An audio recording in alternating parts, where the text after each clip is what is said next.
네, 수고하셨습니다. 다음은 이성인 의원님 토론해 주세요. 예, 전주시의회 출신 이성윤입니다. 예, 법무부 장관님께 물어보겠습니다. 장관, 어제 보도를 보니까 중앙검사장이 검찰총장에게 김건희 명품백 수수 관련해서 무혐의 보고를 했다고 보도가 됐는데 우리 장관님 보고 받으셨습니까? 아직 저희는 보고가 오지 않았습니다. 명품백 수사 관련해서 법무부 장관으로서 지금까지 보고받은 것이 한 번이라도 있습니까? 조사 진행 상황들은 뭐 간단하게 보고받은 적은 있습니다. 아니 조사 진행 상황을 보고받았는데 총장한테 하는 보고를 장관께 보고 안 했다는 것이 이게 말이 되는 겁니까? 위원님께서도 잘 아시지만 총장 보고가 끝나고 검찰의 의견이 있어야 저희인데 보고할 것으로 알고 있습니다. 저는 아직 보고 자, 못 그러면 받았습니다. 보고를 못 받았으면 언론 보도는 보셨죠? 언론 보도는 봤습니다. 그 무혐의 결론 인정하십니까? 구체적인 내용을 알지 못합니다. 무혐의 내지는 뭐 유혐의 그 보고 내용이 뭔지 그 그럼 장관님은 일체 이 내용 결과에 대해서 모르시는 거죠? 아직은 보고받지 못했습니다. PPT 좀 보시겠습니다. 이 장관님 이분 누구신지 아십니까? 제가 지금 화면을 보고는 잘 누군지 인식이 우리 잘 검찰은 2013년과 2014년에 김학의 씨를 수사했습니다.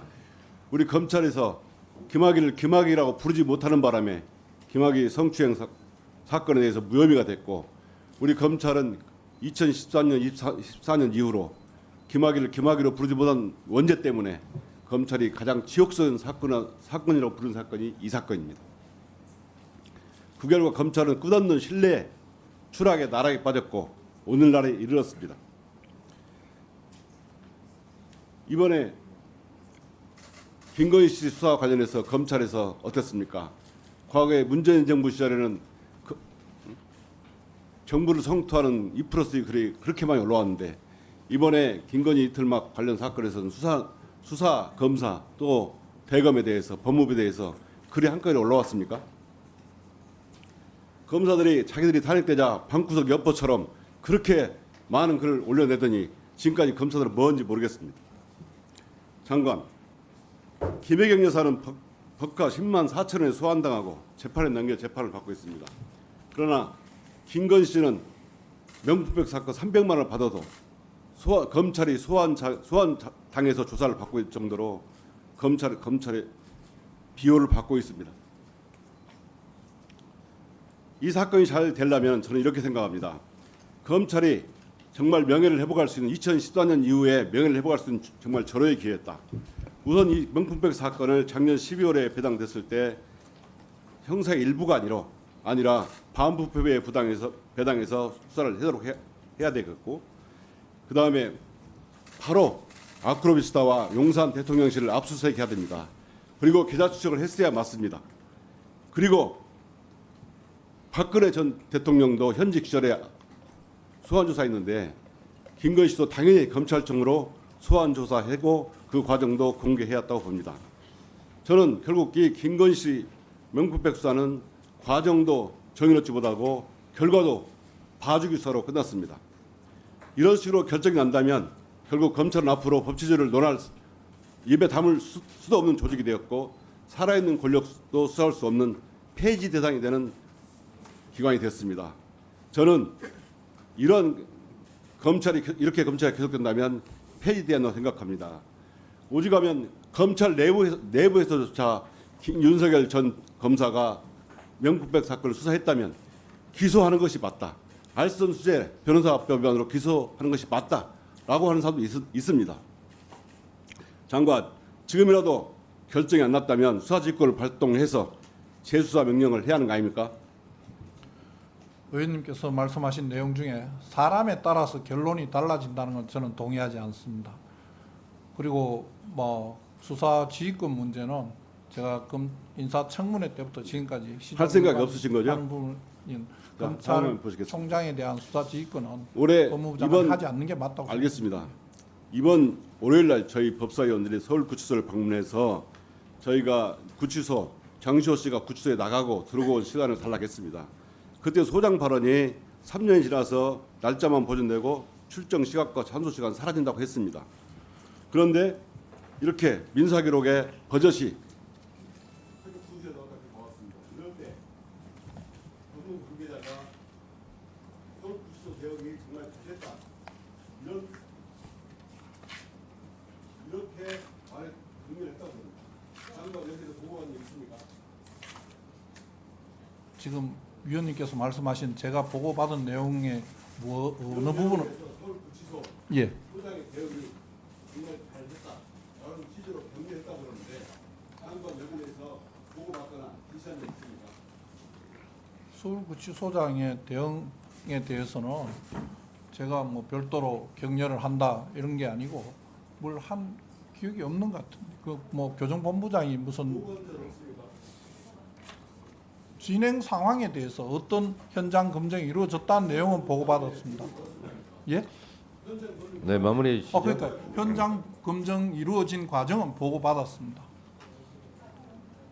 네. 그 장관님 예. 질의 답변이 좀 불분명해서 제가 말씀드립니다. 예. 서울구치소가 예. 사실상 진실을 은폐했고 정문 출입 기록을 제출하지 않고 한 부분에 대해서 법무부 장관이 잘했다 이렇게 한 적 있습니까 없습니까? 제가 구치소에. 특정 자료를 제출하지 않았다고 잘했다고 자, 말하는 그걸 지금 사실이 질문한 없습니다. 거고요. 예. 법무부 장관은 그런 얘기 한 적이 없다는 거죠. 저는 정문 출입 네. 자료가 지금 알았어요. 말씀하시는 게 뭔지 그러면 잘 모르겠습니다. 장관님이 안 하셨으면 다른 법무부의 간부가 그런 발언을 한 사실이 있습니까 없습니까? 제가 알지 못합니다. 그건 조사해 주세요. 네. 그게 조사 사유가 되는지 잘 누가 모르겠습니다. 그렇게 했다면 그건 누가 했는지 조사해 주시기 바랍니다. 아니죠. 이렇게 민주당에서 문제 제기를 했고 그렇다면 사실 여부는 법무장관이 파악해봐야죠. 그런 발언을 한 그런 격려를 한 그런 법무부 간부가 있다면 진짜 했는지 안 했는지 누가 했는지 그걸 알아보라는 얘기예요. 뭐 잘못된 거 있어요? 자, 다음은 송석준 의원님 질의해 주시기 바랍니다. 위원장님, 저 질의 전에 30초만 의사진행 발언 좀 주세요. 그냥 하세요 질의. 정말 알겠습니다. 자, 제가 우리 법사위는 특권과 반칙이 없는 의사진행 필요하다고 생각합니다. 근데 우리 존경하는 우리 박지원 선배님, 최고령의 5선 의원님 중진 의원으로 이혼을 해줘야 된다고 생각합니다. 그리고 또 우리 순서를 지금 정하는데 우리 존경하는 유상범 의원님이 양해를 해주신 건 맞아요. 그래서 지금 첫 번째 하신 건 좋은데 통상 우리가 이건태 의원님이 1번이면은 이건태 의원님께 양해를 구하고 박지원 의원님하고 이렇게 교체를 해서 질의를 하셔도 되는데 굳이 이건태 의원님 질의 순서 그대로 놔두고 바로 모든 분들의 최우선 순위로 우리 지원 의원님께 질의 순서를 드리는 것은 이건 특권 아닙니까? 예? 정말 이거는 좀 심히 불공평하다고 생각합니다. 이 점에 대해서 좀 위원장님 반성 좀 해주시고요. 앞으로 이런 일이 없도록 좀 해주세요. 제가 아까운 질의 여보세요? 시간 잃었습니다. 국민의힘 간사님을 비롯해 양해를 해놓고 왜 또다시 뒷북치는 발언을 합니까? 그래서 지금 말씀드리는 거예요. 지적할 건 양해하지 지적해야죠. 말든가요 그러면. 지적할 건 지적해야죠. 정말 쪼잔하시네요. 조자리 아니죠. 이건 원칙이죠. 질의 계속 하세요. 법사위인데 다른 데도 아니고. 예, 질의 들어가겠습니다. 예, 우리 안건 우리 37호 안건 중대재기업 처벌 등에 관한 법률 일부 개정 법률안 관련입니다. 예, 이 법안이 처음 만들어질 때 저는 본회의장에서 이 법안의 부당성에 대해서 제가 반대 토론을 한 바가 있었습니다. 법무부 장관님, 여쭙겠습니다. 이 중대재기업 처벌법, 이것이 법안 내용을 하나하나를 보면은 우리 대한민국은 기업가 정신에 의해서 가장 짧은 기간에 경제 고도 성장을 이뤄냈고 지금도 세계 가장 부러워하는 경제 발전을 이뤄나가고 있지 않습니까?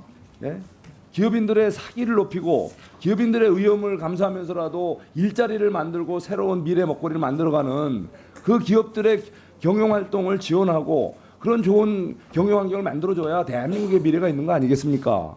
그런데 이미 만들어져서 가동되고 있는 중대재해기업 처벌법을 내용을 보면 여기에 처벌 대상인 경영 책임자의 개념이 불명하고 모호해요. 그러다 보니까 일을 하면서 모든 경영진들이 불안에 떱니다. 열심히 일하다 무슨 사고만 나면 불안한 거예요. 처벌받을까 봐. 거기다가 또 대상 이런 사망자 발생 질병 범위도 불명하다는 겁니다. 예? 이게 단순히 사고 현장에서 사고뿐만 아니라 만성 질환 사망까지도 중대산업재해로도 잘못 또 이렇게 연관지어져서 처벌의 대상이 될 수 있다. 거기다가 하나하나가 다 모호해요. 예를 들면은 재발방지 대책과 관련해서도 뭐가 어디까지 어떻게 해야 되는지, 그리고 또 경영 책임과 관련돼서 직접적이지 않은 자연재해, 교통재해, 감염병도 이것도 의무부과의 대상이 된다는 거예요. 예, 이런 식으로 정말 기업인들을 꽁꽁 묶고 기업인들을 불안하게 만드는 이 법이 지금 시행되고 있다는 거죠. 거기다가 또 황당한 건요, 경영 책임자 법인에 대해서 형사 책임과 벌금 부과는 당연히 하는 거고, 그 외에 징벌적 손해배상 책임까지 한다는 과잉 입법이 지금 이루어져서 가동되고 있다는 거 아닙니까? 손해액의 5배 이내 이런 징벌적 손해배상은 이게 형사처벌이 어려운 경우, 특이한 경우에 하는 거 아닙니까? 법무장관님, 이거 좀 과잉 입법 양상을 갖고 있다고 생각하시죠? 뭐 지금 말씀하시는 중대재해처벌법 운영에 있어서 현실적으로 개념이 불명확하거나 더 확정할 필요가 있는 부분들이 있어서 일선에서 의사결정을 하면 상당한 어려움이 있고 재판 과정에서도 논쟁이 많이 되고 있는 것으로 알고 있습니다. 예, 이게 지금 정말 문제가 심각합니다. 지금도 감당이 안 돼요. 그런데 이거를 갖다가 대기업들은 그래도 능력이 있어서 관련 조직도 만들고 관련 전문가 채용을 하고 애주를 줘서 해결하는 능력이 되지만 이게 중소기업들은 감당이 안 됩니다. 그냥 처벌을 감수하는 수밖에 없는 거예요. 그러면 기업 문 닫고 그야말로 약자에 있는 중소기업 근로자들만 해고당하고 일자리 잃고 대한민국 경제의 저변이 무너지는 겁니다. 이렇게 문제 있는 법안은 바로잡을 필요가 있는 거겠죠. 근로자 수가 적은 소기업의 경우에 안전보건 의무 확보라는 게 굉장히 어려움이 있는 것으로 알고 있습니다. 알겠습니다. 예, 다음 저는 또 41호 법안, 우리 존경하는 유상범 의원님이 발의하신 감사원법 일부 개정 법률안, 예, 우리 선관위에 대한 또 감사원 감사, 지금 법무부 장관님은 감사 대상 될 수 있다고 보시는 거죠? 법무부 장관님, 예, 그 선관위에 대한 감사원 감사, 우리 저 감사원장님, 네, 알겠습니다. 감사 대상이 되는 거죠? 예, 저희들은 현재도? 그렇게 판단을 하고 있습니다. 예.